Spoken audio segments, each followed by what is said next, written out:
안녕하십니까. 벽철호 메밀TV 벽철호입니다. 오늘은 메밀 재배에 관한 이야기를 해보도록 하겠습니다. 제가 2018년에 온실에서 실험을 해서 흥미로운 결과를 얻은 게 있는데요. 즉 메밀을 화분에 심어서 액상규산을 처리해 보았습니다.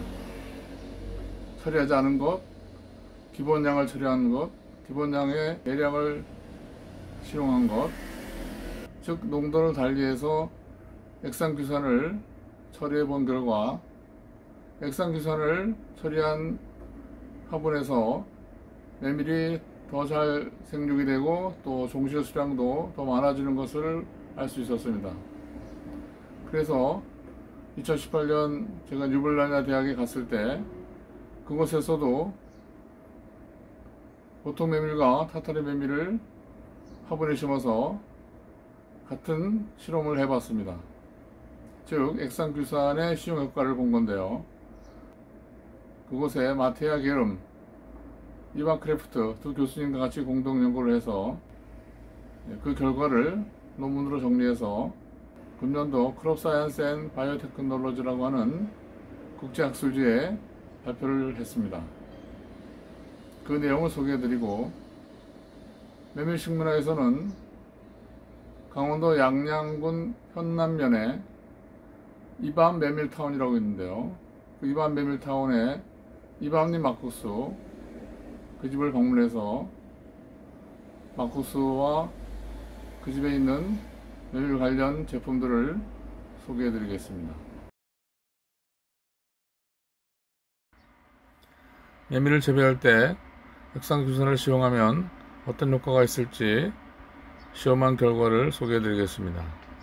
결론부터 말씀드리면 액상규산은 생육을 증대시키고 전초 및 종실 수량을 증대시키고 또한 루틴 함량도 증대시킨 것을 알 수가 있었습니다. 가운데 보이는 사진은 본 실험에 앞서서 예비 실험을 한 결과인데요.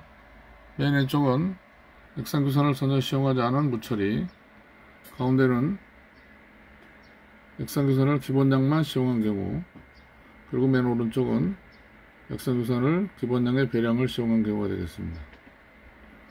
그리고 왼쪽에는 본 실험에 사용한 액상규산 제품입니다.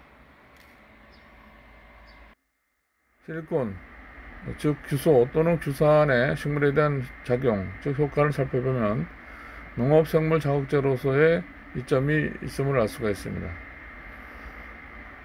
즉 식물 대사 및 질소 흡수를 용이하게 해서 식물 생장 및 발육 증진을 가져다주고, 두 번째는 잎세움, 즉 잎의 각도를 좋게 해서, 즉 수광태세를 좋게 해서 식물의 흑광 및 광합성 효율을 증진시켜준다.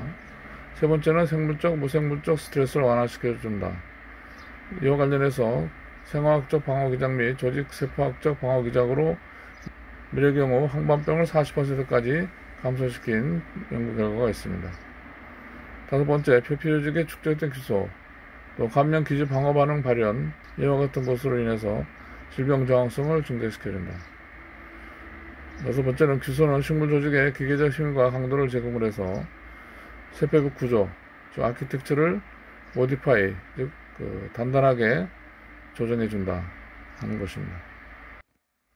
이 연구는 2018년 저희 연구실에서 예비 실험을 한 후에 슬로베니아 르블리아냐 대학에 가서 마테아 게름 박사와 이반 크래프트 박사와의 공동 연구를 통해서 수행한 결과입니다.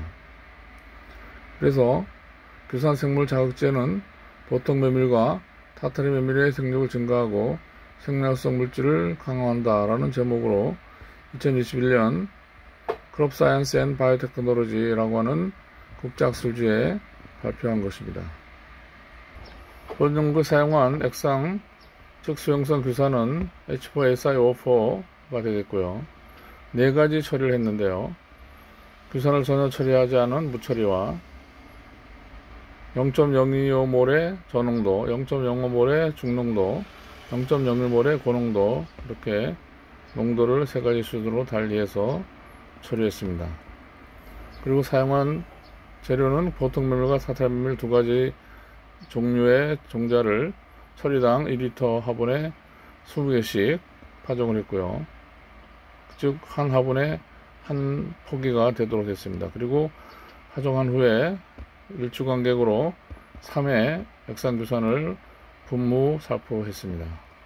액상규산 시험 결과를 보면 먼저 생능 및 전초 종실 수량의 경우에는 보통 메밀과 타타리 메밀 모두 무처리에 비해 액상규산 처리 시 생육이 증대되고 전초 건물중 및 종자수 그리고 종자중의 증가를 가져온 것을 알 수 있습니다. 특히 규산의 농도가 높을수록 생육 및 수량이 증대되는 것을 알 수가 있습니다.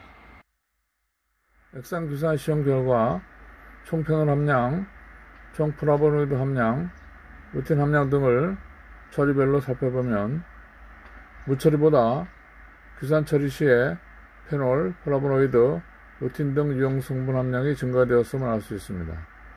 특히 보통 메밀에서는 저농도에서, 타타리 메밀에서는 고농도에서 가장 유용 성분 함량이 높은 것을 알 수 있습니다. 이러한 차이는 보통 메밀과 타타리 메밀의 종의 특성에 기인하는 것으로 생각되는데요. 특히 타타리 메밀은 보통 메밀보다 생육 일수가 더 길기 때문에 후반부에 가서 이러한 규산의 영향을 더 많이 받은 것으로 생각이 됩니다.